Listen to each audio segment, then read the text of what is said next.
नमस्कार मित्रों। आज के दिन का सबसे ज़्यादा अपेक्षित जो विषय है उस पर वीडियो बना रहे हैं, क्योंकि बनाना बेहद आवश्यक था। अब आप लोगों को कितना पसंद आता है ये तो आप जाने, कमेंट्स में लिखें। लेकिन हाँ, सबसे हटके जैसा कि हम कहते आ रहे हैं ये वीडियो बना रहे हैं, पूरी बात समझ में आ जाएगी। लगभग 10 मिनट का वीडियो होगा।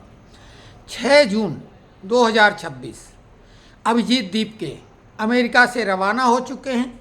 कुछ लोग बोल रहे हैं कि वर्क वीज़ा के नियमों का उल्लंघन करने की वजह से उन्हें डिपोर्ट किया गया, यानी निष्कासित कर दिया अमेरिका ने। लेकिन जो भी है, आज वो पहुंच चुके हैं, क्योंकि 10 बज चुके हैं। 10 बजे से जंतर मंतर पर आंदोलन शुरू करेंगे। मुख्य मांग है धर्मेंद्र प्रधान को हटाना। पहले बहुत बड़ी बड़ी बातें की गई थी, लेकिन धीरे धीरे मामला सिमट के इतना आ गया, क्योंकि जो लोग बहुत उत्साहित हो गए थे इंडिया अलायंस के लोग, बाद में उन्हें भी शायद समझ में आ गया, क्योंकि अगर वाकई में ये पार्टी अस्तित्व में आ जाए तो जो भी थोड़े बहुत वो काटेगी। जीतने की स्थिति तो कहीं नहीं बनेगी, लेकिन कुछ तो वोट काट ही लेंगे। नोटा को भी मिल जाते हैं तो वो वोट उन्हीं के वोट होंगे, क्योंकि आम आदमी पार्टी ने ही इनको वो खाद पानी दे के तैयार किया है।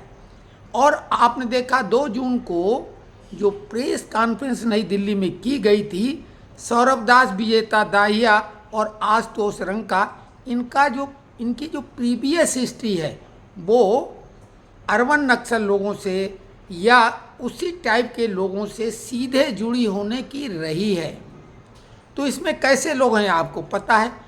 और इसके लिए ज़मीन तैयार कैसे की गई। जो यूट्यूबर हैं मशहूर, कोचिंग सेंटर वाले हैं, जिनके पास बहुत बड़ी मात्रा में जेनजी हैं, तथाकथित यंगस्टर लोग हैं, तो वो लोगों को भी इन्होंने तैयार किया। स्वाभाविक है, इसके लिए बहुत बड़ी फंडिंग की गई होगी।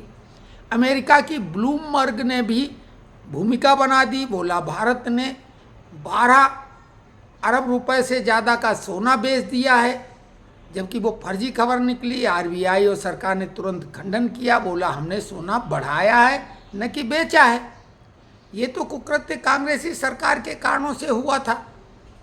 तो खैर वो बात अलग है। हिंडनबर्ग ने आपने देखा था कैसे भारतीय शेयर मार्केट को तबाह कर दिया था अपनी तरफ से। बाद में खुद वो भगोड़ी कंपनी साबित हुई। तो डीप स्टेट लगी है लगातार, किसानों के नाम पर, शाहीन बाग के नाम पर, सीएए के नाम पर, जो भी कोई बहाना मिलना चाहिए। तो ये भूमिका तैयार की गई।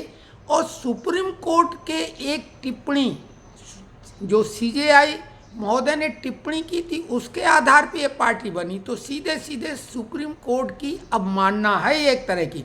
और ये कोई राजनीतिक दल नहीं, हमने पहले भी बताया। मात्र इंस्टाग्राम की पोस्ट पर कोई पार्टी नहीं बनती। फॉलोअर्स इंस्टाग्राम पे हैं, वो पार्टी के सदस्य नहीं है।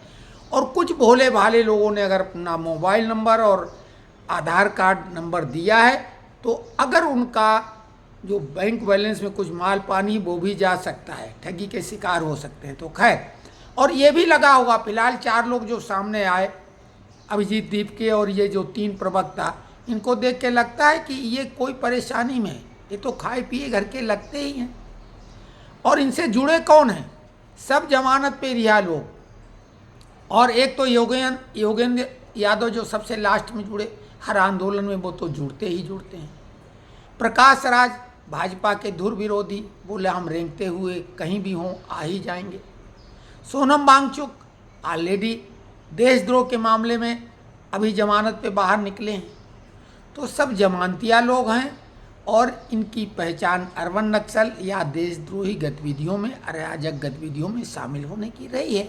और काकरोच से उम्मीद कर भी क्या सकते हैं? जो जहाँ रखेगा वो उसी का नुकसान करेगा, उसी को बीमारी देगा। इनके बस का कोई समाधान नहीं, केवल बीमारी देना है। तो जो बहुत बड़ी उम्मीद इस देश में है आधे मोर्चे की, हालांकि उसमें अर्बन नक्सल और मुस्लिम संगठन अमूमन इनसे उम्मीद की जाती। मुस्लिम संगठनों ने पूरी तरह से हाथ खींच लिया है और उन्होंने बोल दिया है कि नहीं, हमारा कोई लेना देना नहीं है काकरोचों से, तिलचट्टों से। मेन आंदोलन शुरू किया था नीट पेपर लीक को लेकर, सीजीआई की टिप्पणी पर। उन्हीं ने काकरोच शब्द बोल दिया था इन लोगों को जो फालतू चीज़ों को करते हैं। लेकिन मुद्दा तो गंभीर है। क्यों पेपर लीक होता है भाई। और अगर लीक होता है तो हम आप क्या कर सकते हैं, केवल कोसें, आंदोलन करें। अरे हमने तत्काल उसी समय एक वीडियो डालकर सरकार को चुनौतीपूर्ण अंदाज में सलाह दी थी कि अगर हमारी बात मानी जाए तो दुनिया की कोई भी ताकत, चाहे वो पेपर बनाने वाला ही क्यों ना हो, पेपर लीक नहीं होगा। 100% फुल प्रूफ हमने एक प्रोजेक्ट तैयार किया था, पैटर्न तैयार किया था, उसका हम इस वीडियो के डिस्क्रिप्शन में लिंक फिर से दे देंगे। और हम चैलेंज फिर से दोहरा रहे हैं कि हमारी सलाह मानो। जो पेपर लगता है कि लीक होता है, प्रायः हर पेपर लीक होता है, हम तो खुद भुक्तभोगी हैं। अब क्या कहें, हमारे बेटे का बढ़िया पेपर गया था, लीक हो गया, परीक्षा रद्द हो गई। हमारी भांजी का पेपर बहुत अच्छा गया था, पेपर लीक हो गया, रद्द हो गया। तो देखिए पेपर तो लीक होते हैं, बनाने वाला राजा हरिश्चंद्र के खानदान का नहीं है, वो तो थोड़ा बहुत करेगा। ये कोचिंग इंस्टीट्यूट सारी फसाद की जड़ हैं।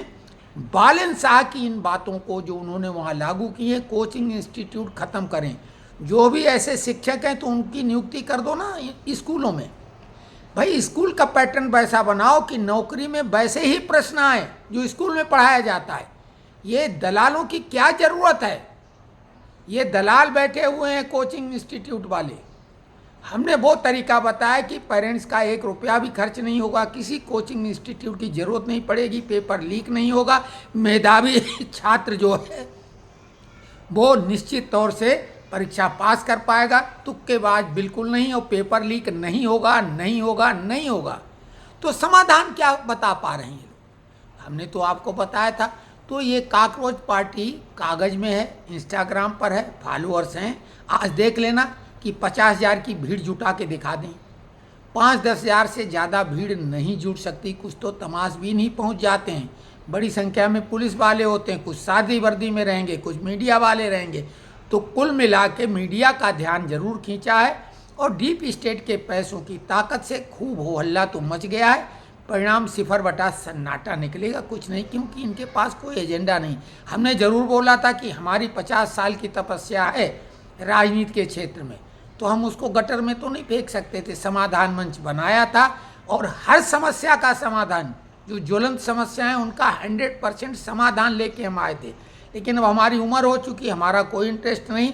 लेकिन हमने बोला था कि अगर लोग रुचि रखें, हमारे चतुर्थ स्तंभ से जुड़े लोग जो हमें सुनते हैं, तो हम सबको उसमें शामिल करेंगे, बशर्ते वो भी संकल्पबद्ध होके आएँ, वो भी कुछ बदलाव करना चाहते हैं। अब सीनियर सिटीजन को और क्या चाहिए, तो वो बदलाव के लिए अगर जुटे तो हम समस्या पार्टी बना के निदान की बातें तो रख सकते हैं। हमारी बातें तब सुनी जाएंगी, मीडिया में भी आएंगी।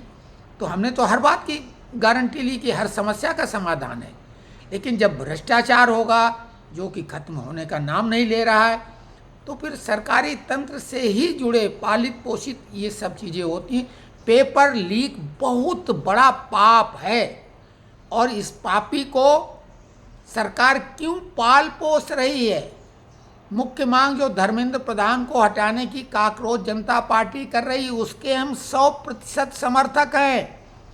और अब सरकार अगर हटाएगी तो श्रेय कॉकरोच जनता पार्टी को मिलेगा, पहले ही हटा देना चाहिए था, और ये बहुत पहले हमने मांग की थी। तो फिर से हम अपनी मांग दोहरा रहे हैं कि कॉकरोच जनता पार्टी की सारी बातें बकवास हैं, वो गंदगी फैला रहा, बीमारियां फैला रहा है, और मेन उद्देश्य है कि एनार्किस्ट लोग इकट्ठा हो जाएं भारत में। चुनाव से तो इस सरकार को नहीं हटा पा रहे हैं, तो उपद्रव के द्वारा जेएनजी से, जैसे बांग्लादेश, नेपाल, श्रीलंका में सब उत्पात हुआ है, उसी तरीके से भारत में हो जाए, जो कि यहाँ संभव नहीं है, क्योंकि यहाँ के लोग कम से कम इतना तो समझते हैं। तो कुल मिला के कमेंट्स लिखिए, और कोई बात भी अगर आप जानना चाहते हैं किसी भी राजनीति से संबंधित, हमसे बेहतर कोई नहीं बताएगा, गारंटी इस बात की 100%।